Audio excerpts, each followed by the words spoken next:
Hi, welcome to Make or Repair. Today I'm going to look at a little problem with this volume control. I use it on the PC where I do my video editing, and it's become somewhat scratchy and also difficult to set the volume precisely. Sometimes it just changes a bit after it's set. Now of course I can use meters in the video editing software, but nothing beats a consistent volume output. Now I put it down to some dirt in the controls, so I'm going to clean it.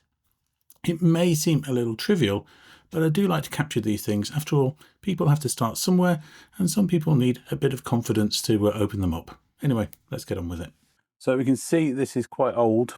It's quite an old model. It must be over 20 years old, and it's got a bit of ground in dust, so I'll try and just clean that out. Let's just open it up. I'm not expecting anything apart from a couple of pots, and there's a screw.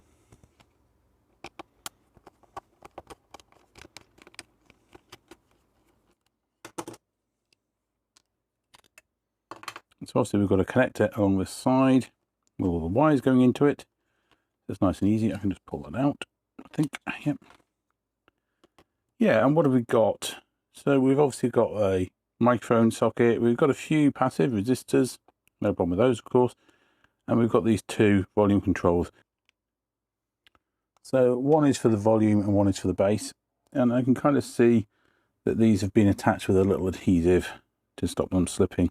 This one here is the volume control, and on the back we can see there's a little switch mechanism. So I'm hoping I can get enough access to actually clean these, because it'd be a real pain if I can't.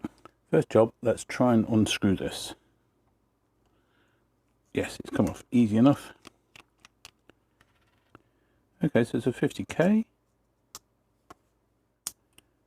I think that will lift off. Let's just do the other one as well.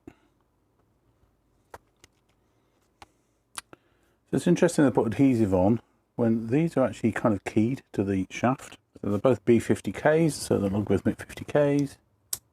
Yeah. And there we go, we can see what's happening there. We've got our track underneath and our wiper.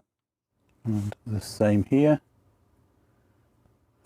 The wiper is actually quite wide. It sort of starts springing down here. There's our contact point just here, and then it springs back up. So it's double sprung, which makes it very reliable, really. So it's not a bad pot at all. So I'm guessing the main issue here is going to be getting cleaner onto those contacts and onto here. I don't want to disassemble this further.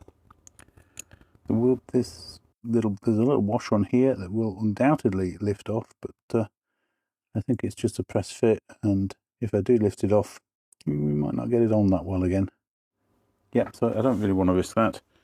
So let's get both of these turned to a sensible starting position. And we'll try and get in here with a bit of cleaner. There's a few choices for the cleaner, but I'm going to use a cleaner that has an oxide remover in it, because the contacts look like they're nickel plated, not gold. And that's quite effective when there's limited access. It seems to be able to clean quite effectively.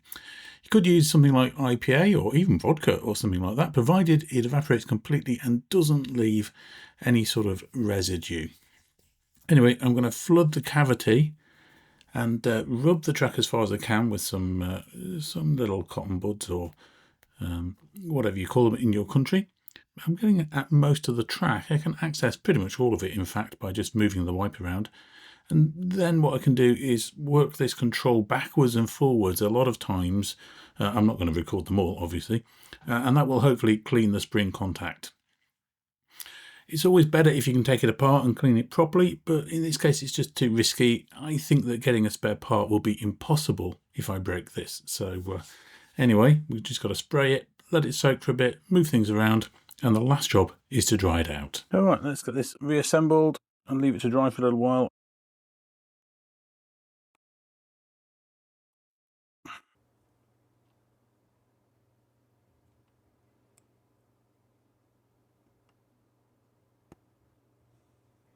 Pull off the excess glue,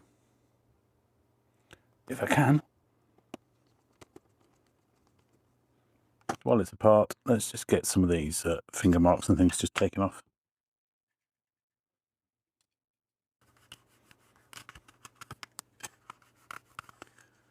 There we go. Just getting that, just a little bit more.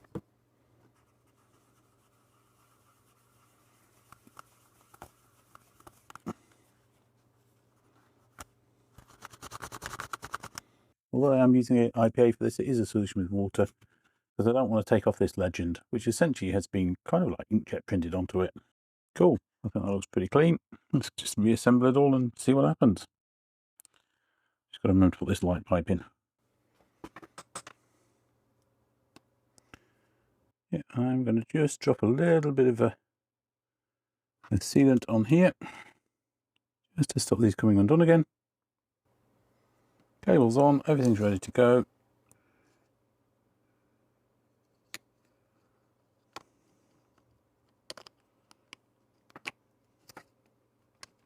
People are always asking me on my videos what size screwdrivers I'm using and things, so this is a Phillips head size 0.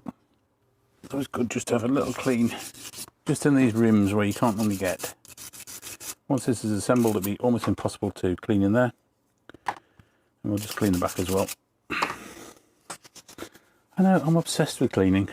Now, although these aren't self-tapping screws, they're not going into metal insert, so I will have to take the usual precaution,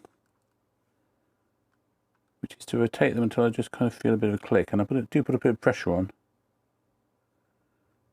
If I can't do that, and these are really fine screws and I can't feel the click, then what I do is get started with just the weight of the screwdriver pressing down. I don't press down at all, just so that it will find the start of that thread and not cut a new one. So just, you know, just the weight of the tool itself, no pressure, nothing, just let it run in to get started, and then you can screw it in normally. And I know it's gone in okay, because there's been no resistance to it going in until it reaches the end of its thread. I'm going to head in and I'll see if this is an improvement.